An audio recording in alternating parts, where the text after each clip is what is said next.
Thickies, welcome back to Thick Girls Guide, your official guide for all things fashion, lifestyle, and traveling. And today's video is the top 10 trends of the spring-summer season for 2024. So definitely stay tuned to see what is in this year, what trends are coming. I will also have, of course, plus size references, so not just the runway little stick models, but actually how it's translating into our plus size fashion. So definitely stay tuned. Don't forget to hit that subscribe button, join the Thick Girl gang, and give this video a thumbs up. Let's get into it.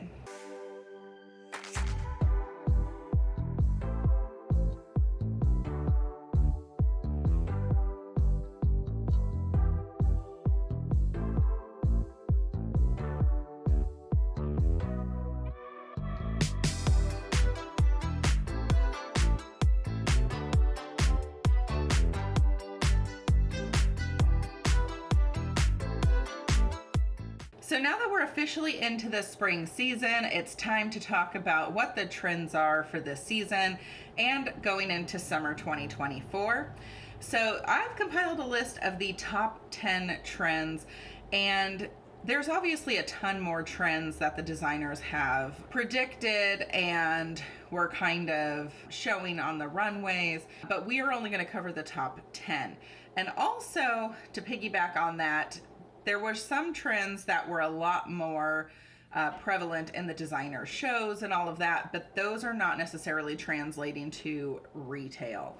So that's something interesting that I was seeing. Like usually we do see pretty much what's on the runway, like not exactly by any means, because some of their stuff's really funky, but we still see, like, let's say, you know, the Renaissance era is in, which is one of the trends that was huge on the runways.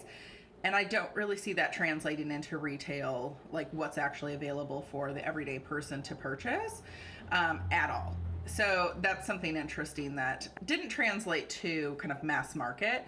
But these are the top 10 trends that I'm seeing translate from the actual runway shows of the fashion houses over to mass market retail. So that's what I've kind of narrowed it down to. And then again, I've also included in this video, for all the trends we talk about, it is from the real plus size retailers such as Eloquii, Lane Bryant, Torrid, Bloom Chic, places like that where we can actually buy things and participate in the trends. Again, trends, take them with a grain of salt. You're going to love some, you're going to hate some. Again, no one's forcing you to go with any particular trend. Like me personally, you know, those wide leg pants are back in and I frickin' hate them. I just hate them. And I'm going to probably refuse to get on that bandwagon. So again, to each their own, but these are what we're seeing coming through the mass market retail. All right, so trend number one is denim on denim on denim. So obviously not just your basic denim jeans, but we're talking about different denim pieces. Like there's this adorable denim dress from Eloquii that I'll put right here, and I'm really like thinking about ordering it because it's just so stinking cute. They did a fantastic job with this piece. I haven't seen a denim dress in a long time, but on top of this, like this is just very, like you can see the paneling detail. They just did it really, really well. And so denim dresses, there's denim vests, denim jackets, of course. There's this denim jacket from Torrid that is just a very different take on a denim jacket, which I appreciate. So it's a little bit more dressed up than the standard denim jacket, as well as denim skirts we're also seeing. I mean, it's been a minute, like longer denim skirts, like not a denim mini skirt. We've seen those, well, many a times. But the denim maxi skirts, I mean, gosh, what was it? Back in the like early 2000s, they were all the rage. I remember shopping at Fashion Bug and I bought one and I was like obsessed with it. So it's been a long time since I've seen a denim maxi come back, but they were all the rage. So we probably will see the return of that as well. And then also just wearing all denim outfits. So, I mean, hello, Justin and Brittany. What was that, 1999, I think, where they had the matching denim outfits. That is coming back as well. So not only just matching denim, like you see, this was an example on Torrid that I found. Yet I don't see the denim vest yet, so I wonder if they're coming out with that later, because that would be really cute. But also kind of different shades of denim, like a darker denim pant and a lighter denim jacket, a denim shirt with a denim skirt, like very much denim on denim on denim. Trend number 2 is the wide leg pant. And you know, it doesn't bother me so much like the kind of the wide leg trousers, I think, can be very sophisticated, and kind of the more gaucho type pants, the very flowy kind of fabric, those don't bother me that much.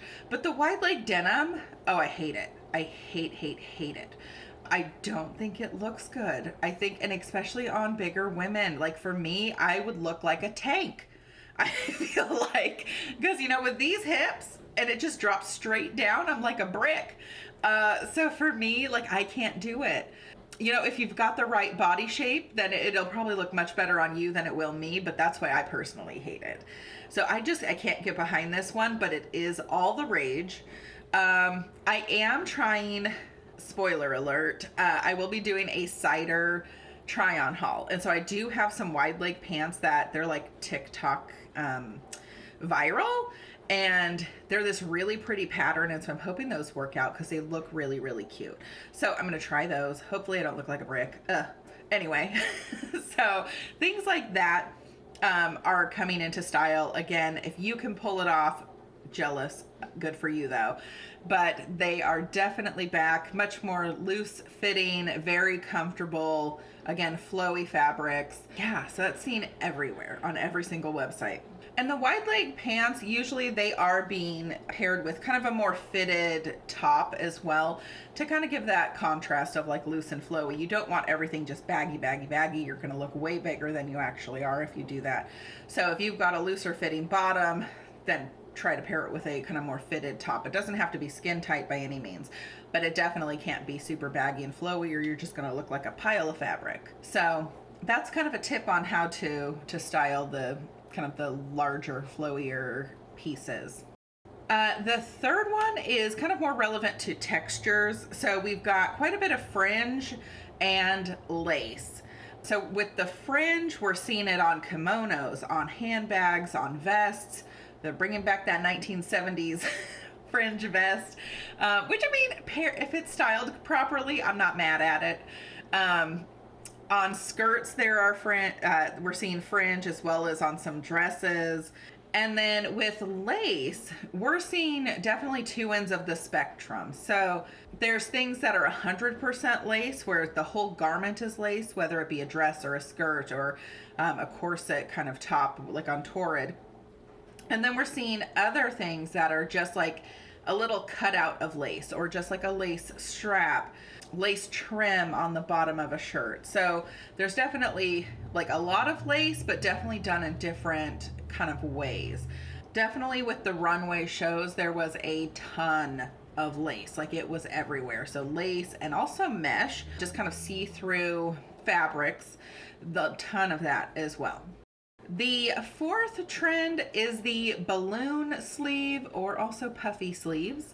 I guess maybe this can be kind of a Renaissance reference to an extent, but we're definitely seeing a ton of dramatic balloon puffy sleeves on blouses as well as dresses. They're doing it a whole long sleeve. They're also doing kind of a 3/4 or even a short sleeve.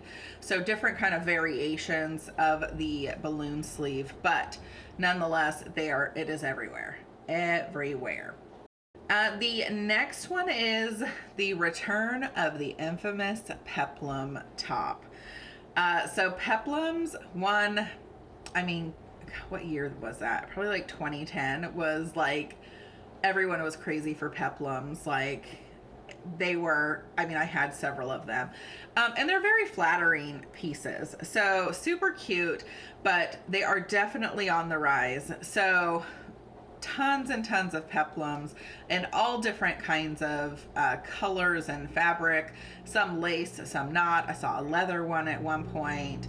So tons of different options, very much like there were some casual options. There was also a lot of wear to work. I think it is kind of more of a dressier kind of silhouette and style. It works really well for like wear to work or like a really like upscale date night. So tons of peplums coming back. I'm not mad at it. Again, we love a peplum over here. So number 6 is ruffles. So, I mean, everything has had ruffles, and it goes from very kind of subtle to very dramatic. There was a few tops from Eloquii that were just super dramatic, and I think they had a really like ruffled dress that was super cute, but very dramatic ruffles. And then there's some that's kind of more, I would say, like the gathering type of ruffle on skirts, again, shirts, dresses, all sorts of things. So it's a very big trend this year for the season. And overall, they're just doing ruffles in a lot of different ways, lots of color options, and they're just like super fun, adding like fun volume and texture and interest to the garment. The next one, number 7, is maxi dresses and maxi skirts. So this was a huge trend throughout the runway shows. Tons of just drapey, flowy dresses, pooling on the ground, as well as these skirts. Now, I'm a little irritated because that part of it where they're very long is not translating to retail. They're still doing that silhouette where it pretty much hits your ankles, and that part drives me nuts. Now, if you're shorter, you probably hit the ground, right? With those types of style. I am 5'8", so I'm a bit taller, and I want a maxi dress to hit the ground, and it irritates me when they're ankle length. I don't know, just bugs me. So I'm gonna need y'all to get it together and get me some long maxi dresses. Specifically, I mean, maxi skirts are a little bit easier to work with, but nonetheless, there are a bunch of maxi skirts coming out, and of course, maxi dresses, they come out pretty much every year, but still a really good selection of maxi dress options as well this year. So number 8 is vests. Now, I don't know how, I mean, I saw some vests on the runway, but when I looked at the retail sites, it is a huge trend. Every single site that I looked on had at least like 3 to 4 vests, I think. So they range from kind of more casual denim vests to very wear to work, kind of like with pinstriping, a little bit more tailored kind of styles. So definitely, oh, and also like sweater, kind of preppy sweater vests as well. So just a ton of different styles of vests coming out. If you haven't tried a vest before, I would absolutely recommend you to try one. So order one, you can always return it if you hate it, but I think they're a great layering piece. They can add interest to your outfit as well. I used to have several vests and then I got bigger, so they didn't fit anymore. So I got rid of them, but I think I might order 1 or 2 for this season because I always did really like them and I used to wear them quite a bit as well. So I think they're just really great to be able to, an easy way and a comfortable way to help change up your style and again add some interest to your outfit. The 9th trend is shoe related. So this was a major trend on the runway, which were flats. So we kind of saw, like, flats were huge, I mean, probably back in like the 2010s. And then they kind of died off. Like, they've always kind of been around for people, but they weren't super fashionable. They kind of died out for a little while. And they are back with a vengeance this year. So they had them paired with kind of wear to work options. They had them paired with kind of the maxi dresses and skirts. They had them paired just with a lot of different things, which is surprising because you do see a lot of heels typically on the runways, but I was seeing quite a bit more flats this year, more so than any other years that I've kind of looked at those different shows and designers. So that was interesting. And then it is translating over to retail, obviously. So tons of different flats, as well as just the very flat sandals that we typically see as well. The 10th and final trend that we're seeing has to do with accessories, and it is chunky accessories and layered necklaces.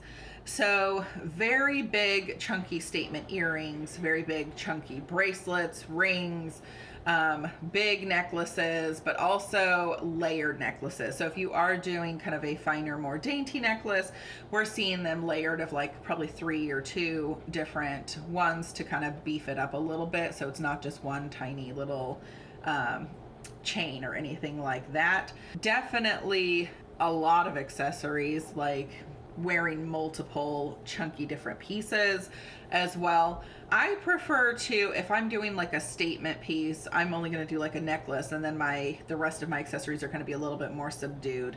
So I typically don't go all out with like big earrings and big necklace and big rings and, and big bracelets, or, you know, I won't do it all at once. I find that to be a bit tacky and overboard, but to each their own. So again, those are the trends for 2024 for spring and summer. Let me know down below what you think about it. What are you seeing that maybe I didn't put on this list? And what is your favorite trend thus far, or which one are you not about at all? So I want to hear it all. And don't forget to hit that subscribe button, join the Thick Girl gang, and give this video a thumbs up. And we'll see you next time. Bye, guys.